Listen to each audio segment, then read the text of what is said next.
أعوذ بالله السميع العليم من الشيطان الرجيم بسم الله الرحمن الرحيم الحمد لله رب العالمين وبه نستعين وصلى الله على محمد وأطهره الطاهرين وعلى الله عليهم أجمعين من الآن إلى قيام يوم الدين من رب العالمين بسم الله الرحمن الرحيم اللهم كن لوليك الحجة ابن الحسن صلواتك عليه ورضاه في هذه الساعة وفي كل ساعة وليا وحافظا قائدا وناصرا ودليلا وعينا حتى تسكنه وعدك طوعا وتمتعه فيها طويلا برحمتك يا رب العالمين وصلى الله على محمد وطاته الطاهرين. أضم الله لك الأجر لاستشهاد فاطمة الزهراء سيدة نساء العالمين البتول, car nous sommes dans la période du martyr de Fatima Zahra alayhi salam, puisque il y a apparemment 18 dates concernant son martyr. 18. J'ai appris ça hier. Mais en règle générale, on célèbre 3 fois lors de la naissance de l'imam Hassan Askari alayhi salam en Rabi al-Sani.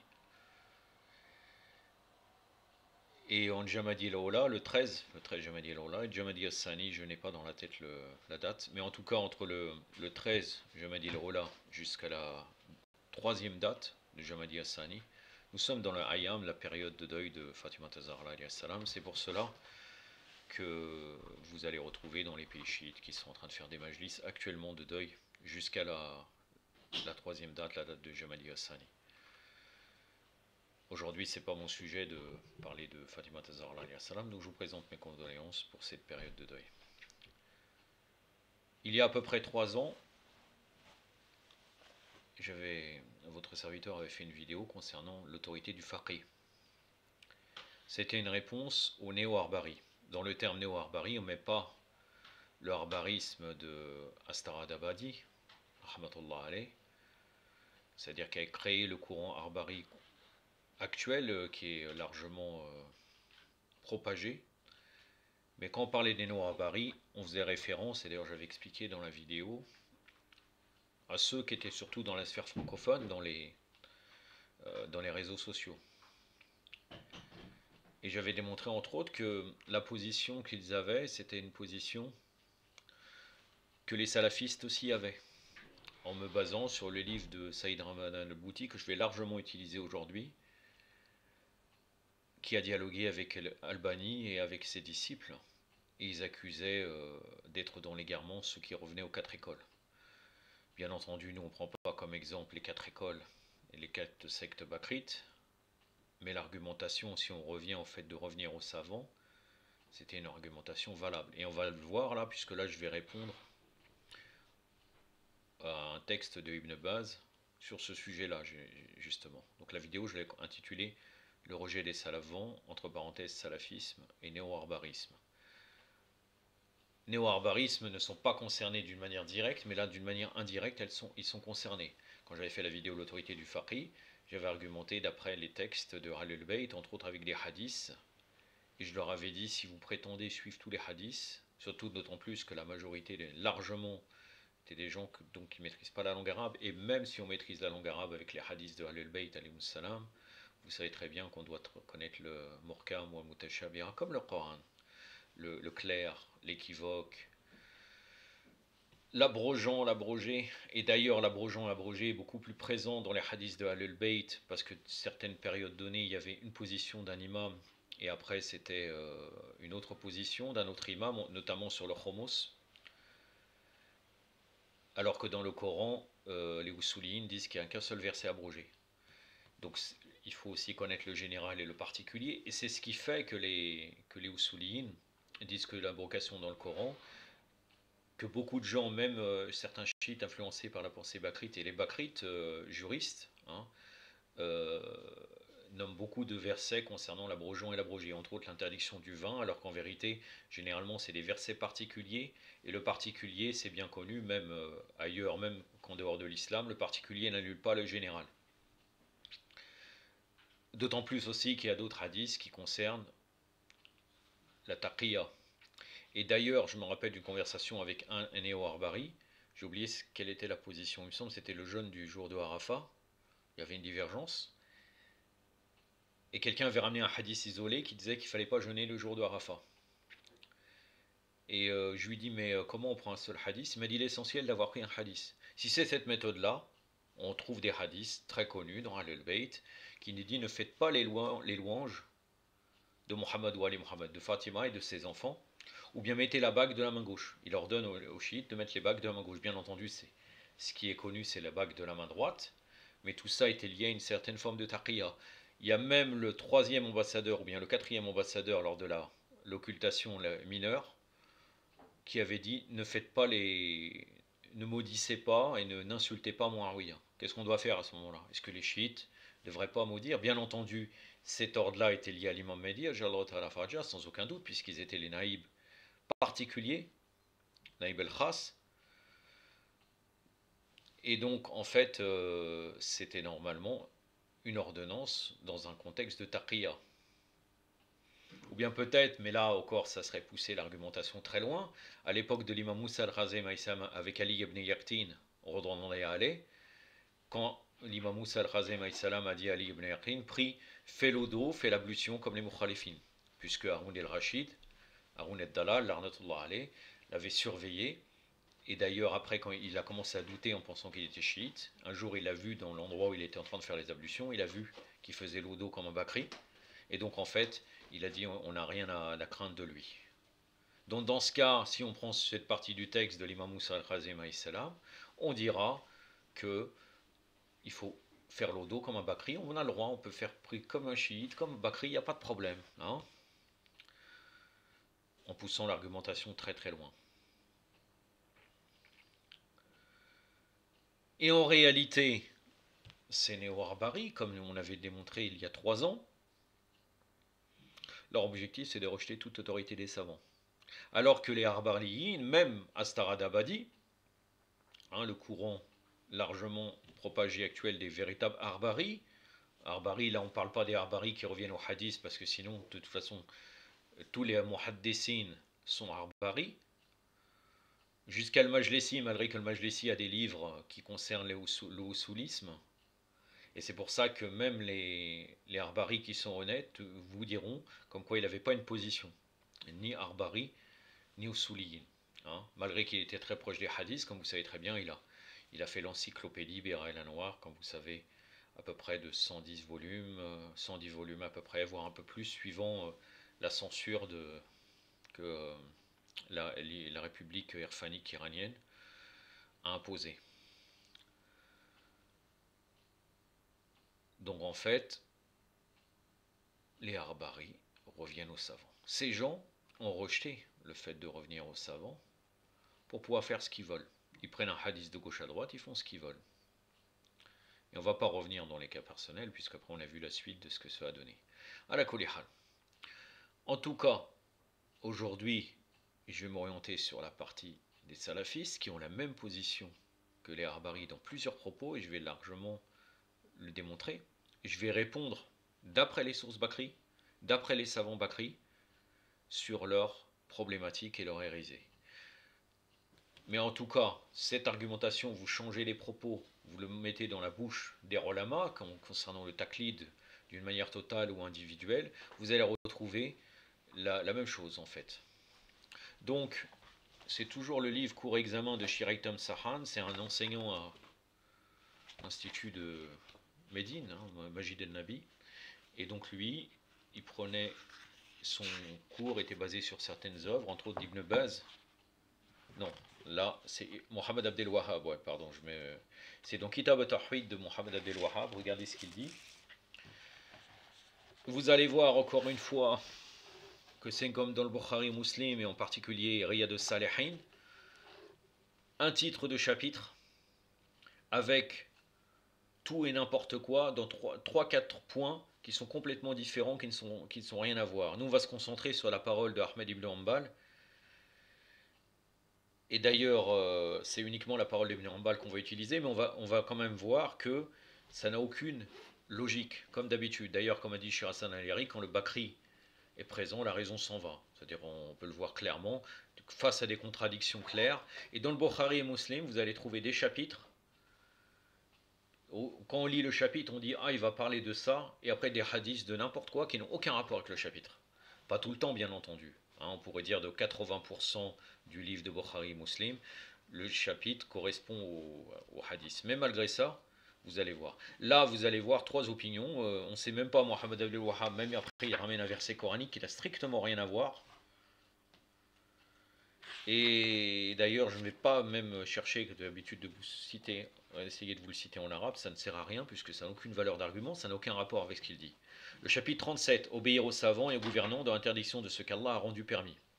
Et dans la légitimation de ce qu'Allah interdit, revient à les considérer comme des seigneurs en dehors d'Allah. C'est très étonnant que Mohammed Abdel Wahhab dise cela. Il a été allié aux Saouds, et on peut voir actuellement les Saoudiens et Ibn Baz et toute la tendance qui est proche de Mohammed Abdel Wahhab, la tendance salafiste que les salafis djihadistes appellent talafi, et bien ces gens soutiennent les gouvernants en place. La rébellion ne peut pas exister. Et on peut le voir que même ordonner le convenable et interdire le blâmable, ça doit se faire d'une manière douce, sans vraiment rien faire. Et d'ailleurs, on n'a qu'à voir la position qu'ils ont concernant Yazid ibn Muawiyah, l'assassin de l'imam Hussein alayhi salam. Et en Arabie Saoudite, je veux dire, il est très connu que les gens, même salafistes qui vont là-bas et qui sont contre les pouvoirs, connaissent la perversité du gouvernement des Saoudiens. Donc là, il ne faudrait pas obéir aux savants et aux gouvernants dans l'interdiction de ce qu'Allah a rendu permis. Il y a une chose aussi que je voudrais dire, le sujet c'est le rejet des savants. Bien entendu, ils sont face à leurs contradictions, puisque eux-mêmes sont dans un taqlid. Ils n'acceptent pas les quatre écoles, les savants des quatre écoles, en disant qu'on ne peut pas se baser sur eux, mais en même temps, ils sont totalement liés à leurs savants. Un il suit Ibn Baz, un et Shiran Matrali, l'autre il suit. Et d'ailleurs, ils sont presque pareils. Albani et Ibn Baz, par exemple, concernant le pouvoir, ils sont pratiquement semblables, mais malgré ça, ils sont opposés entre eux. C'est toujours pareil, c'est-à-dire des querelles d'ego, etc. 12 minutes, une vidéo qui va être assez longue, à mon avis, je vous le dis clairement, parce que tout ça, ce n'est que l'introduction, je n'ai rien commencé de ce que j'ai dit. Allah kulli hal, Inch'Allah, j'espère que cette introduction est utile, Inch'Allah. Vous pouvez me dire dans les commentaires, vous pouvez faire des commentaires, il n'y a aucun souci. Donc en fait, ils sont face à leurs contradictions sur ce point-là, puisque eux-mêmes font taqlid. Chacun il a un savant qui suit, etc. Donc là, dans obéir aux savants et gouvernants dans l'interdiction de ce qu'Allah a rendu permis et dans la légitimation de ce qu'Allah a interdit, revient à les considérer comme des seigneurs en dehors d'Allah. Ibn Abbas a dit: peu s'en faut que des pierres tombent du ciel et ne s'abattent sur vous, je vous dis, le prophète, sallallahu alayhi wa sallam, vous rétorquez, Abu Bakr et Omar ont dit. La phrase de Ibn Abbas est juste, mais en soi, Ibn Abdel Wahhab argumente cela, alors que pour eux, en règle générale, dans une tendance extrême, ceux qu'ils appellent les Khalifas Rashidoun érigent une sunna. Même certains disent sunna du compagnon, que le compagnon peut ériger une sunna, alors qu'ils avaient des avis totalement différents. Les compagnons, qu'ils soient hypocrites ou vraiment croyants, chacun avait des niveaux différents. Donc ça veut dire comme quoi tu peux prendre n'importe quel compagnon. Et d'ailleurs, ils ont un hadith qui est totalement inventé, comme quoi les compagnons, c'est comme les étoiles, tu peux être guidé avec n'importe quelle étoile, quelque chose comme ça. Même d'après leurs propres sources, ce hadith est rejeté, entre autres par Ibn Taymiyyah. Ahmed ibn Hanbal a dit: je n'aurai de cesse de m'étonner des personnes qui connaissent les chaînes de rapporteurs et leur authenticité, mais qui pourtant se limitent à la vie de Soufiane. Donc là, c'est Soufiane Sauri, celui qui avait voulu sermonner l'imam Sadiq alayhi salam, sous prétexte que l'imam Sadiq alayhi salam ne portait des beaux vêtements. Il était dans la tendance un peu de Zawd, Soufiane Sauri, bien sûr pour la dunya, et en même temps de rejeter cette vie. Il était entouré de groupes de soufis quand il a voulu sermonner l'imam Sadiq alayhi salam, et l'imam Sadiq alayhi salam a démontré qu'il était un hypocrite. Alors qu'Allah le Très-Haut, donc Ahmed ibn Hanbal ramène le fait comme quoi on devrait aller vers les hadiths, les chaînes de transmetteurs et l'authenticité, mais on va vers Soufiane. Donc là il ramène le verset que ceux donc qui s'opposent à son commandement prennent garde qu'une épreuve ne les atteigne, ou qu'ils atteignent un châtiment douloureux. Bien entendu, ce verset n'a aucun rapport avec ce qu'il dit. Sourate An-Nur, la sourate la lumière, le verset 63. Sais-tu quelle est cette épreuve? C'est le polythéisme, carrément il dit c'est du shirk. Alors, la personne simple, une personne simple, qui ne peut pas aller vers les hadiths, qui ne maîtriserait pas la langue arabe, qui ne peut pas avoir accédé, il va aller voir un savant, c'est du shirk, soi-disant. Il se peut qu'un individu qui rejette certaines paroles du prophète voit une perversion nette dans son cœur et ceci le perdra. Vous allez me dire, cette phrase-là, ce que je déduis, ce n'est pas ce qu'il dit. Vous allez voir ce que dit Albani. Hein, c'est similairement pareil. Et c'est la vision des salafistes. Et d'ailleurs tous, toutes tendances confondues. Adi ibn Hatem rapporte, j'ai entendu le prophète, sallallahu alayhi wa sallam, c'est moi bien sûr qui le dit, sinon il dit sallallahu alayhi wa sallam, réciter le verset suivant, ils ont pris leurs rabbins et leurs moines comme seigneurs en dehors d'Allah, Surat al-Tawbah, verset 31. Là, ce verset, si vous revenez au tafsir de Yunus al-Askari alayhi salam, il parle des ulama tessou, c'est-à-dire le fait qu'on fait taklid des ulama qu'on suit ou bien qu'on prend avis, pas forcément taklid comme de nos jours, qu'on prend avis auprès des savants déviés, comme faisaient les rabbins, comme faisaient les chrétiens et les juifs, en les idéalisant, en les prenant comme seigneurs en dehors d'Allah. Je m'écriais, nous ne les adorions pas. Il me répondit, n'interdisez pas ce qu'Allah avait rendu permis, vous l'interdisiez. Ne légitimez pas ce qu'Allah avait interdit, vous le légitimiez. Je reconnus, c'est vrai, le prophète conclut alors, telle était l'adoration que vous vouez, apportée par Ahmed et Tirmidhi. Étant donné qu'il a cité Ahmed ibn Hanbal, est-ce que Ahmed ibn Hanbal, déjà premièrement, n'a pas fondé une école? Est-ce que Ahmed ibn Hanbal aussi n'a pas utilisé sa propre opinion dans les jugements d'Allah Azzawajal, indépendamment que ces jugements sont forcément faux, puisqu'il n'est pas basé sur Al-Bayt. Alaykum salam ajma'in. Je voudrais vous parler de deux points qu'il a dit, qui concernent typiquement l'école de Ahmed ibn Hanbal, basée sur le livre, d'ailleurs que je vous conseille. Vous allez trouver certaines choses intéressantes concernant l'historique. Bon, après, concernant l'imam Sadiq, ils ont raconté n'importe quoi. Les 6 grands imams, donc là, c'est les 4 écoles bakrites. Ibn Hanbal, Malik, Abu Hanifa et Shafi'i, l'arnatullah alayhum. L'imam Sadiq alayhi salam et Zayd. Zayd ibn Ali ibn al-Hussein. Donc le consensus, est-ce que le consensus est une source basée sur le Coran et Sunna d'après eux? Donc les savants des Usul distinguent 3 formes de consensus. C'est la méthode de Ahmed ibn Hanbal. Un consensus sur les textes. Ce consensus concerne ce que l'on appelle les connaissances obligatoires de la religion, el ma'loum min ad-din bidaroua, qui forment le cadre de l'islam. Deuxièmement, un consensus des compagnons sur des questions particulières. Un consensus des savants, c'est-à-dire est-ce que les compagnons auraient forcément le véritable avis? Ça c'est un autre sujet. Est-ce que la majorité a forcément l'avis valable? C'est encore ainsi une problématique. Un consensus des savants après la génération des compagnons sur des règles particulières qui font objet de discussion entre les savants. Donc là, un consensus sur une certaine fatwa. L'imam Ahmed reconnaît les 2 premiers types de consensus qui font pour lui force de loi. Donc le consensus des compagnons fait force de loi pour lui. Quant au troisième, s'il le reconnaît dans son principe, il pense qu'il n'a pas existé dans les faits, rejoignant ainsi l'imam Shafi'i. C'est ce que rapporte de lui son fils Abdullah ibn Ahmed ibn al-Qayyim. Ça c'est dans le livre de Abu Zarla. Abu Zarla c'est un savant de El-Azhar qui a écrit l'histoire de ces gens. Page 531, Tahrir. El-Qiyas, franchement, est-ce que le Qiyas a un rapport avec la religion? Vous avez qu'à revenir à l'imam Sadiq al-Islam. Est-ce que c'est vraiment basé sur la religion? L'imam Sadiq avec Abu Hanifa, vous allez voir.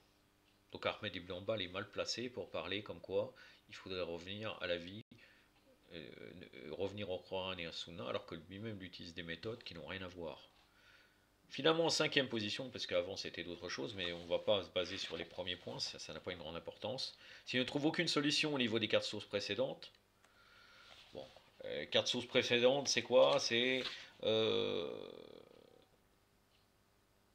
les textes réguliers, les avis des compagnons, le hadith morsal et le hadith faible, le consensus. 5e, la déduction analogique, qiyas. Finalement, en 5e position, s'il ne trouve aucune solution au niveau des 4 sources précédentes, l'imam Ahmed, L'arnatullah alayhi, utilise en dernier recours le raisonnement analogique, qiyas. Il l'utilise chaque fois que nécessaire, comme on le voit dans ses avis rapportés par ses 2 fils. Maintenant,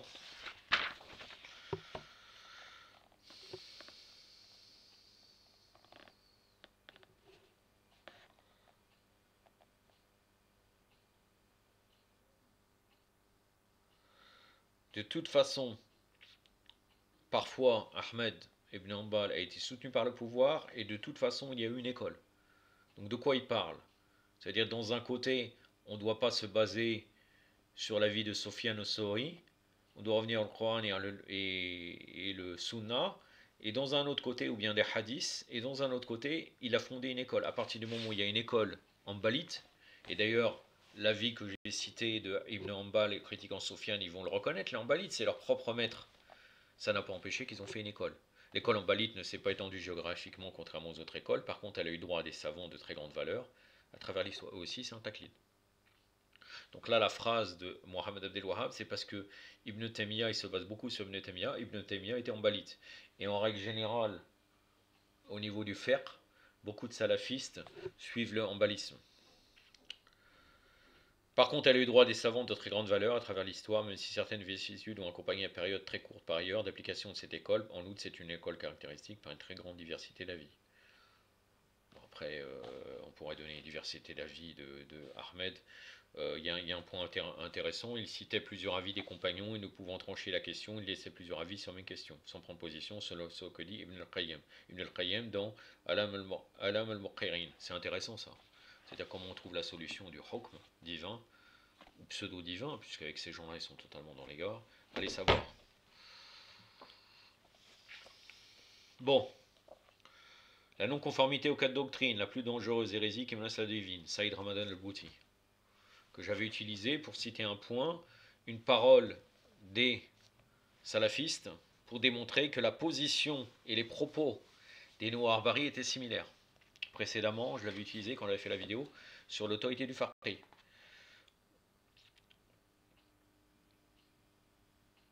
Il y a un savant qui est proche de Nasr al-Din Albani qui s'appelait Khajandi. Khajandi, Nasr al-Din al-Albani était fier de lui. C'est lui-même qui le dit. Hein. Qu'a-t-il dit quand il a débattu, entre autres, avec Al-Bouti?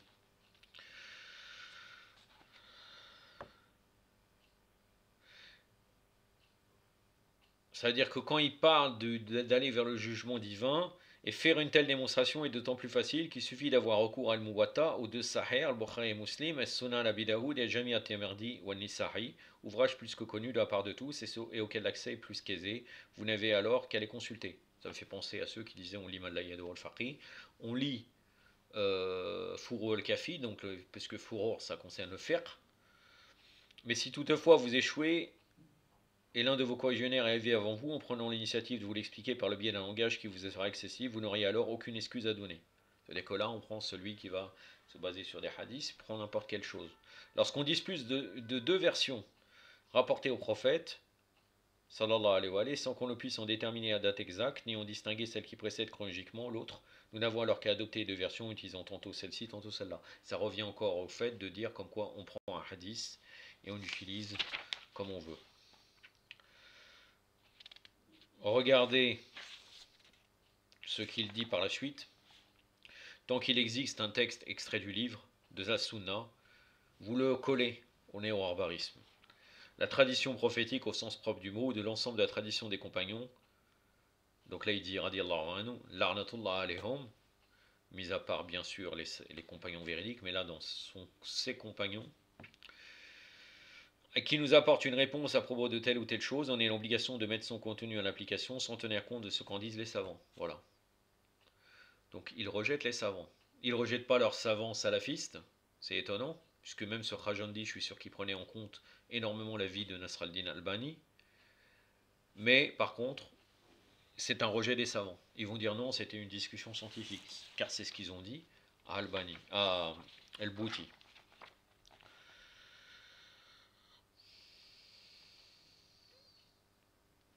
Donc là, vous avez compris mon propos.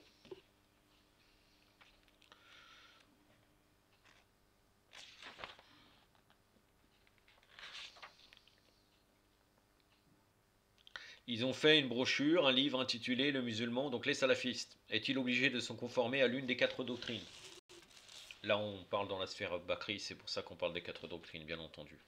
En l'attribuant à l'un des chirs de la mosquée de Majid el-Haram, Mohammed Sultan el-Marsoumi el-Khajandi el-Mekki. L'ouvrage consiste à défendre la fausse idée en question, donc là c'est Al-Bouti qui parle.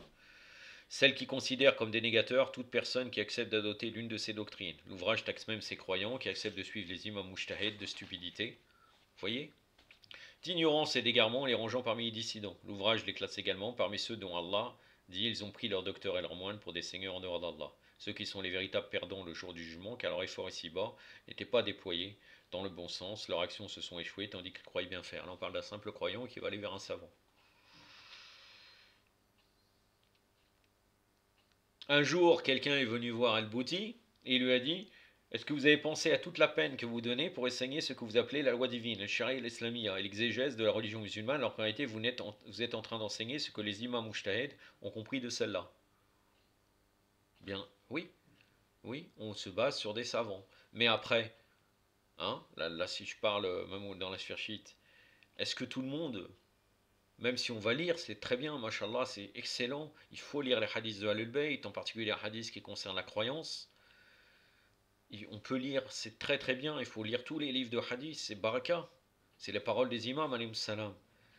Mais est-ce que ça veut dire qu'on fait un jugement?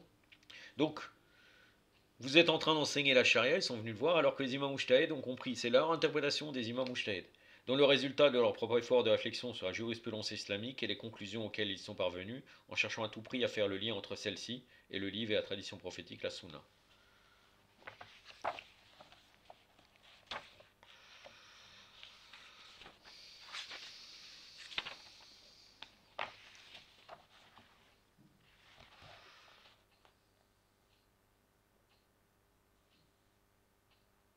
Regardez maintenant ce que dit Ibn al-Khaldoun dans le Muqaddima, son livre de sociologie, Ibn al-Khaldoun le Tunisien, à la page 216 de son livre. Que dit-il?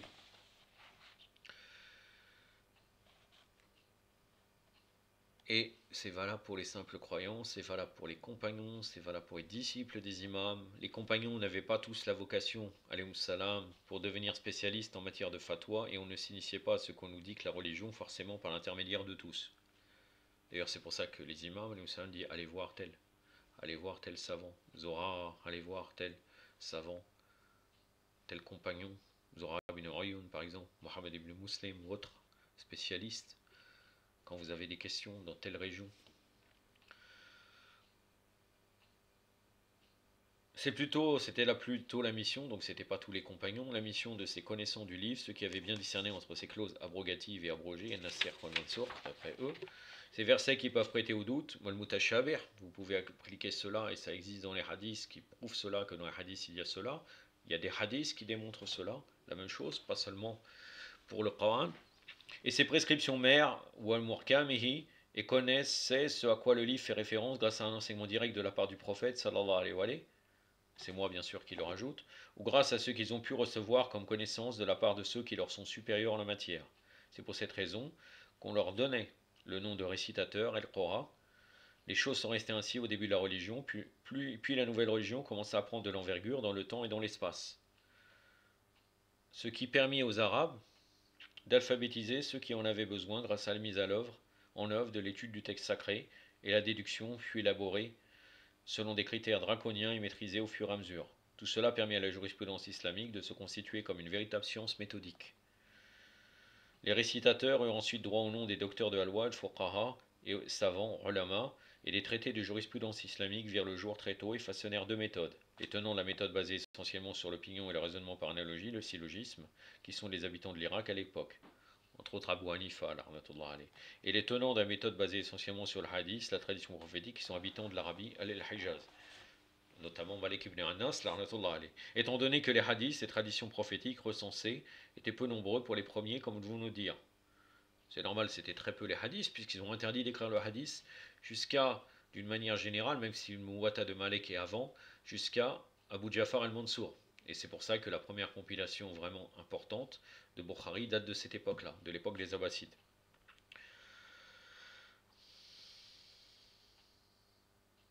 Étant donné que les hadiths recensés étaient peu nombreux pour les premiers, comme nous venons de dire, ceci leur donna l'occasion de se fonder essentiellement sur le syllogisme et d'y exceller. C'est pour cette raison qu'on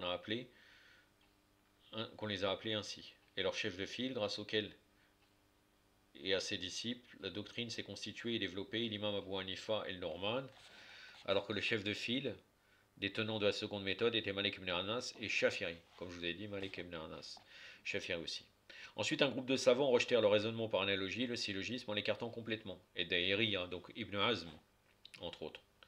Les tenants de cette vision des choses firent que l'extraction du décret divin, qui s'impose dans tel ou tel cas à partir des textes sacrés du Coran et du Hadith, doit se fonder uniquement sur les textes eux-mêmes et sur le consensus, et l'ijma. Ainsi, ils ramenèrent le syllogisme manifeste, el-qiyas el-jali, et la cause dictée par le texte au texte lui-même. Car du moment où le texte nous informe sur la cause, al-illa, il nous informe dans le même coup du décret divin qui s'impose dans tous les cas où cette cause se manifeste. Le chef de file de cette doctrine est Daoud ibn Ali, ainsi que son fils et ses compagnons. Ces doctrines, celles-ci, se répandirent et devinrent les doctrines les plus pratiquées par l'ensemble de la nation. L'ensemble de la nation au niveau des mukhalifin. Tout cela démontre que c'était quelque chose de tout à fait normal et banal, contrairement à ce que disent les salafistes. Et même historiquement dans le chiisme, ça s'est passé similairement pareil, sauf que bien sûr il n'y avait pas des partisans de Qiyas, il n'y avait pas ces divisions-là. Mais les gens revenaient aux savants.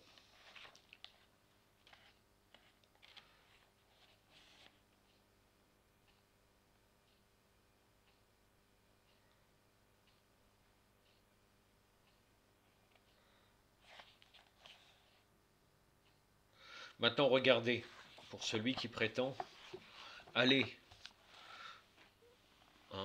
aller vers le hadith, sans aucune spécialisation.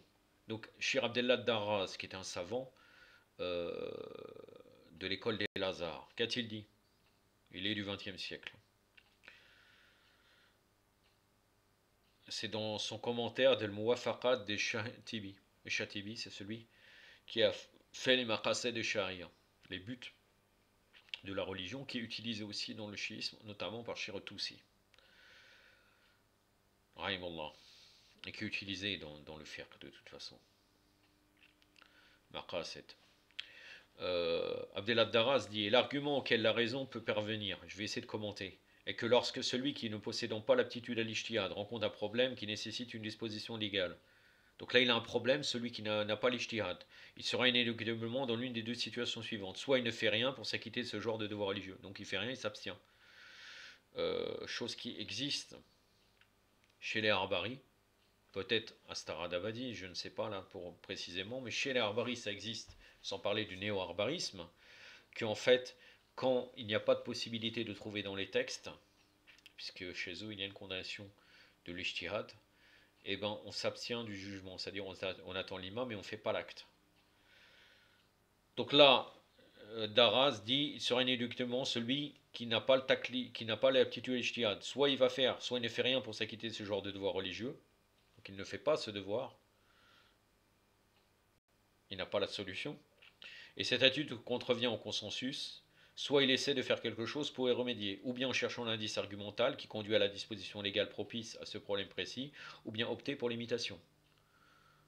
Donc là, la personne qui n'est pas savant devrait chercher l'indice légal.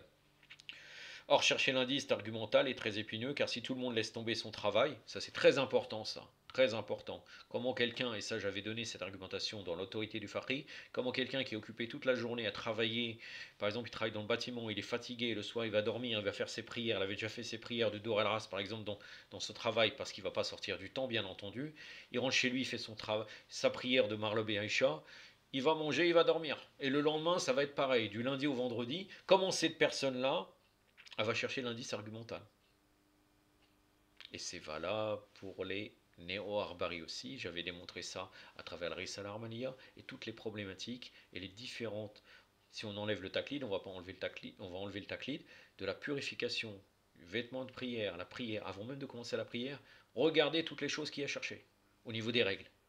La purification des vêtements, la purification, les impuretés, les différents types d'impuretés, comment purifier, etc., etc. Comment on arrive là? Comment on arrive là?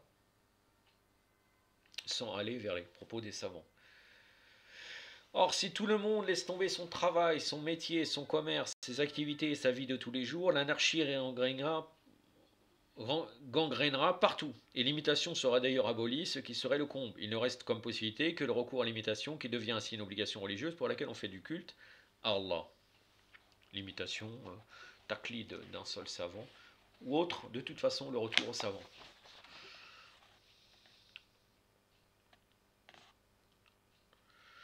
Une des argumentations autres importantes, hein,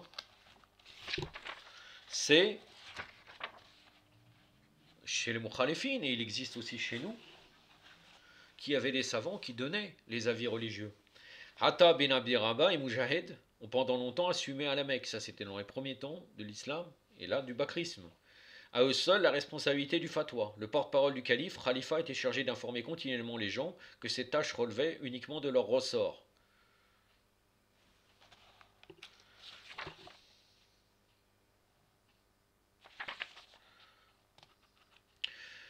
Ni Atta et Mujahid, ni d'autres imams n'ont jamais contesté une telle décision de la part du calife. En plus, ils n'ont jamais dit aux gens de ne pas se conformer de façon permanente à une seule doctrine, celle de tel ou tel imam précis. C'est-à-dire que si, donc là, il parle du processus, comme quoi Atta ibn Abi Rabah et Mujahid donc seraient suffisamment purs pour dire vous n'êtes pas obligé de me suivre, hein, si vraiment ils ont les preuves, s'ils sont sincères. Vous n'êtes pas obligé de me suivre, vous pouvez suivre quelqu'un d'autre. Et ils ne l'ont jamais dit. Donc il prend ça comme argumentation pour dire, comme quoi ils ne l'ont jamais dit. Cela donc ça voudrait dire que vous avez le droit, il est légal de me suivre en tant que savant précis, d'aller seulement vers mon avis. Certains ressentaient plus de quiétude lorsqu'ils se fiaient au fatwa de Abdullah ibn Abbas. C'est la raison pour laquelle ils s'adressaient toujours à ce pieux compagnon. Personne parmi les savants de l'époque et parmi les compagnons n'a jamais professé l'interdiction de ce genre de fidélité en dénonçant ses auteurs. Donc là, ça va dans le sens du fait de la condamnation du taqlid. Est-ce que c'est vraiment un problème de aller vers un seul savant? Les habitants de l'Irak, qui à l'époque sont longtemps restés fidèles à la doctrine d'Abdullah ibn Mas'ud, soit directement à travers lui de son vivant, soit indirectement à travers compagnons et disciples après sa mort. Les connaisseurs en la matière n'ont jamais mis en question cette fidélité. Les habitants du Hijaz ont connu une période aussi longue, caractérisée par la fidélité à la doctrine de Abdullah ibn Omar, ses compagnons et disciples, sans que les connaisseurs en sciences sacrées ne remettent ceci en cause.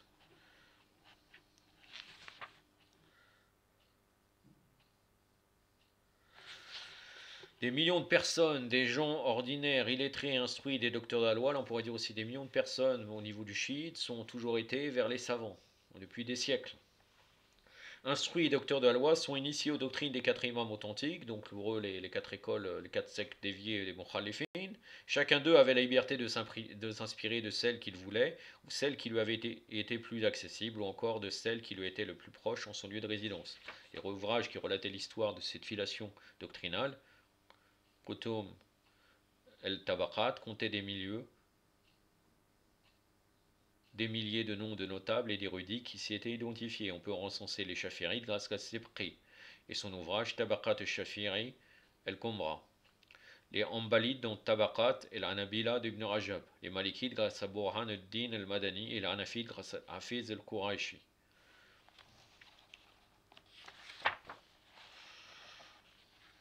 Maintenant,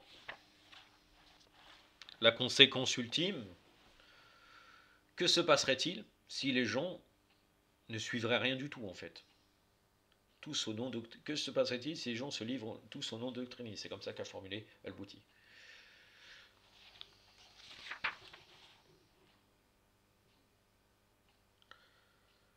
Donc la réponse à cette interrogation, regardez, ça c'est très, très éloquent, ne peut être faite que selon la logique de cette même question. Que se passerait-il si on demandait aux gens de compter sur eux-mêmes et d'arrêter d'avoir recours aux architectes et aux ingénieurs civils, d'arrêter de consulter leurs médecins et leurs prescriptions, d'écouter leurs...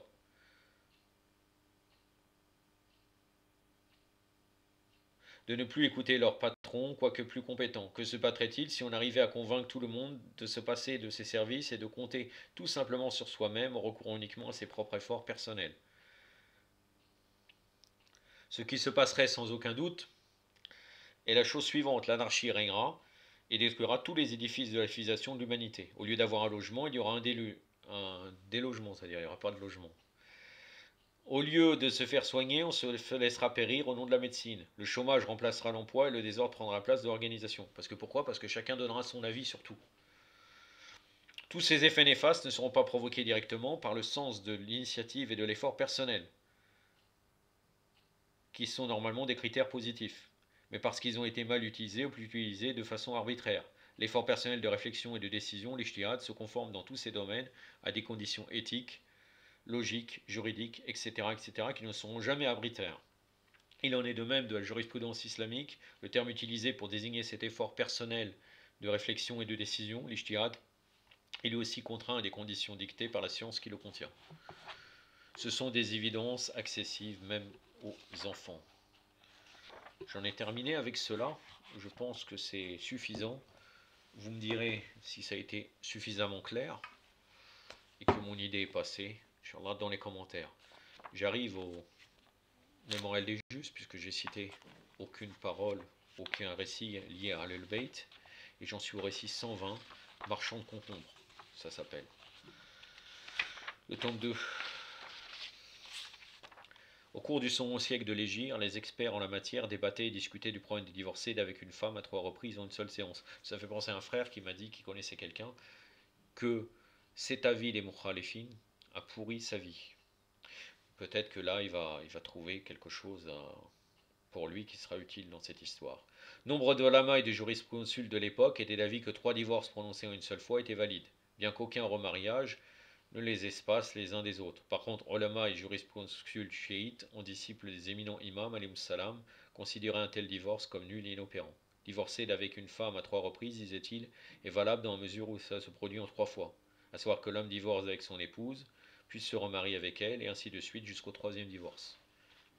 C'est alors que l'homme se voit privé du droit de se marier avec elle dans la période de l'Aïda, donc dans la période d'attente, il ne peut plus se remarier avec elle, même dans la période de l'Aïda, parce que normalement, il n'a pas besoin de se remarier, il a divorcé, il est en train de faire le Aïda chez lui, s'il la touche ou si elle montre un geste, elle retire son hijab ou autre, qui montre qu'elle ne serait plus...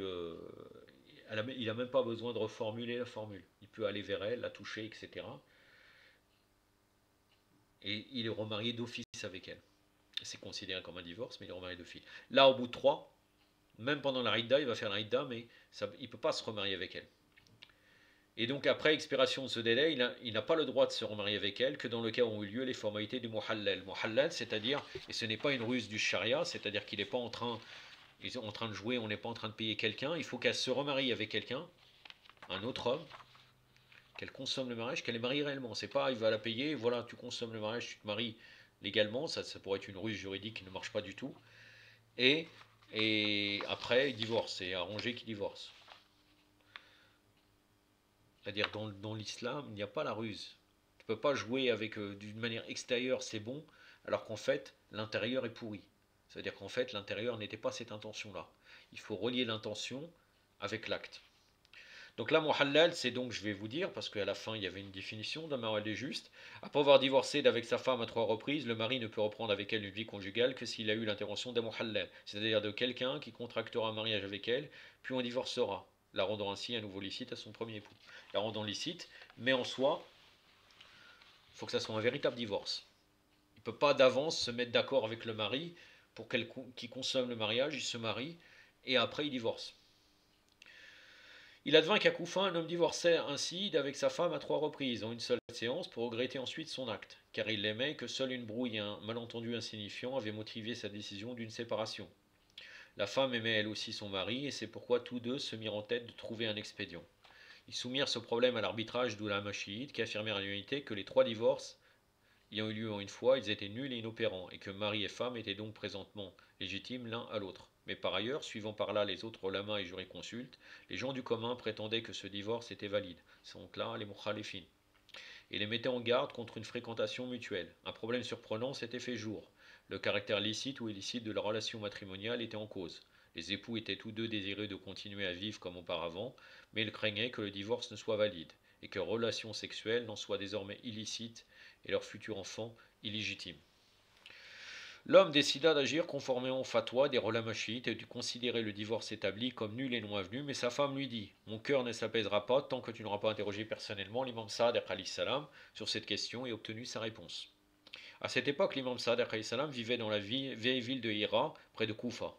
Mais cela faisait un certain temps que Safa, calife abbasside, l'arnatullah alayh, l'avait fait venir à Médine et l'y gardait sous surveillance en état d'arrestation, et nul ne pouvait fréquenter l'imam ni même s'entretenir avec lui.